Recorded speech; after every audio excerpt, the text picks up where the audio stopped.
Hello viewers, how are you? I hope you all are doing well.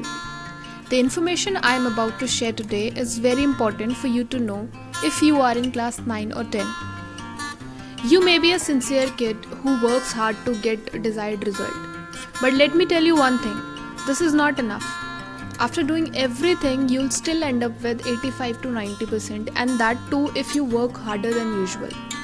The toppers who score 98 to 99% knows the secret, and that secret is planning. How can you prepare for exams if you don't know कि कौन सा section कितना important है? There are some changes brought in by CBSE this year, and if you want to score more than 90%, then you need to start planning now. Have a look at this table. This is for class 9 and 10, but some schools follow this pattern in all the classes below class 10. Section A is reading skills for 20 marks, Section B is writing skills with grammar for 30 marks, and Section C is your literature and supplementary reading textbooks for 30 marks as well, and the total is 80 marks. There will be an assessment of 20 marks. Let's talk about the changes brought in by CBSE in syllabus of class 9 first. There are no major changes in Section A. Only पहले जो question आते थे उसमें अब MCQs भी include हो जाएंगे दोनों पैसेजेस में. सेक्शन बी में question 3 was of 8 marks earlier. पहले वो 3 मार्क्स का आता था, अब वो 10 मार्क्स का आएगा जिसमें हमें फॉर्मल लेटर राइटिंग वगैरह दिया होता था. क्वेश्चन नंबर 5 गैप फिलिंग हुआ करता था, बट अब क्वेश्चन नंबर 5 में क्लोज पैसेज, गैप फिलिंग और एडिटिंग, इन तीनों में से कुछ भी आ सकता है. क्वेश्चन नंबर 6 पहले 4 मार्क्स का हुआ करता था, एडिटिंग का क्वेश्चन. अब ये क्वेश्चन डायलॉग राइटिंग या रिपोर्टिंग डायलॉग में आया करेगा, and that too for 6 marks.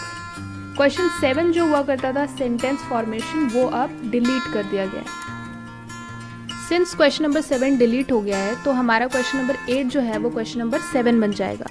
पहले ये क्वेश्चन हमारा 1 मार्क्स के 4 क्वेश्चन आते थे जो कि RTCs होते थे. RTC is reference to context. किसी भी कोई भी तुम्हारी पोएम या फिर बुक में से कोई एक पार्ट किसी भी चैप्टर का ले लिया और उससे रिलेटेड क्वेश्चंस दे दिए. 1 मार्क्स के 4 क्वेश्चन होते थे. अब वो 2 मार्क्स के 2 क्वेश्चन होंगे जिसको आपको शॉर्ट आंसर टाइप वाले उसमें क्वेश्चन टाइप में लिखना है. 2 मार्क्स का एक क्वेश्चन होगा, बहुत ज़्यादा डिटेल में नहीं जाना, बट जितना पूछा है टू द पॉइंट उतना आंसर लिखना है. Let's see what are the changes made in the syllabus of class 10. Section A is same जैसा कि 9th में हुआ था. MCQs इंक्लूड हुए हैं सिर्फ दोनों पैसेजेस में, बाकी कोई चेंज नहीं है. सेम है मार्क्स भी, 20 मार्क्स का सेक्शन A रहेगा. सेक्शन B क्वेश्चन नंबर 3 जो फॉर्मल लेटर 4 टाइप्स की आया करती थी, इन चारों में से कोई एक ही आता था, that is letter on placing order, inquiry, complain. अब ये जो है वो चेंज हो गया है. अब आपको किसी भी फॉर्मेट में पूछ सकते हैं, किसी भी चीज़ के ऊपर ये लेटर आ सकती है. इन चारों में लिमिटेड नहीं रहेगा. ओके, एंड ये जो हो जाएगा, ये सेक्शन जो है आपका वो 10 मार्क्स का हो जाएगा जो पहले 8 मार्क्स में आया करता था. नाउ क्वेश्चन नंबर 4 जो कि स्टोरी राइटिंग हुआ करता था, अब ये क्वेश्चन चेंज हो गया है और क्वेश्चन 4 में आया करेगा analytical paragraph based on map, charts, reports, line graph. यानी कि स्टोरी राइटिंग आपने बहुत अच्छे से कर रखी होगी, बट अब वो क्वेश्चन चेंज हो जाएगा और आपको इस क्वेश्चन के ऊपर प्रैक्टिस करनी पड़ेगी क्योंकि ये काफ़ी ज़्यादा मार्क्स कैरी करता है. क्वेश्चन नंबर 5 गैप फिलिंग हुआ करता था. क्वेश्चन नंबर 5 अब चेंज होकर सिर्फ गैप फिलिंग नहीं, 2 और ऑप्शंस आ सकते हैं, क्लोज पैसेज या एडिटिंग. इन तीनों में से कोई भी एक आ सकता है. क्वेश्चन नंबर 6 एडिटिंग हुआ करता था. अब क्वेश्चन नंबर 6 जो हो जाएगा वो डायलॉग राइटिंग या reporting a dialogue on cues. कुछ क्यूज़ दिए होंगे आपको, उसके बेसिस पे आपको डायलॉग राइटिंग लिखनी होगी. जो हमारा क्वेश्चन 7 हुआ करता था सेंटेंस फॉर्मेशन का, वो डिलीट हो गया है, तो अब उसकी जगह हमारा क्वेश्चन नंबर 8 आ जाएगा. जो 1 मार्क्स के 4 क्वेश्चंस हुआ करते थे रेफरेंस टू कॉन्टेक्स्ट में से, वो अब 2 मार्क्स के 2 पूछे जाएंगे जिसमें आपको बहुत ज़्यादा डिटेल में नहीं लिखना है. जैसे मैंने आपको पहले बताया, सिर्फ टू द पॉइंट आंसर लिखना है. जितना पूछा है उसका उतना आंसर दे दो, आपको 2 मार्क्स बहुत आराम से मिल जाएंगे.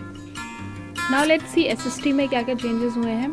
क्लास 9 SST में देयर इज़ नो चेंज, आपका पूरा सिलेबस वैसा ही रहेगा. क्लास 10 में there is a small change, वो मैं आपको भी बता देती हूँ. क्लास 10 SST में भी सिर्फ 2 चेंजेस हैं और वो भी सिर्फ ज्योग्राफी में है. Chapter 2 forest and wild life में एक टॉपिक है develop concept towards depletion of resources. This topic has been deleted from learning outcomes. ये जो है वो आपका डिलीट कर दिया गया है और आपको इस टॉपिक को नहीं पढ़ना। चैप्टर 3 में वाटर रिसोर्सेज है जो चैप्टर, उसमें आपके मैप आइटम्स पहले इंक्लूड नहीं होते थे, बट अब जो है वो इवैल्यूएट किए जाएंगे, आपके बोर्ड एग्जामिनेशंस में पूछे जाएंगे। अब रही बात मैथ्स एंड साइंस की, तो there are no changes in maths and science. ना क्लास 10 में है ना क्लास 9 में है, कोई चेंज नहीं है।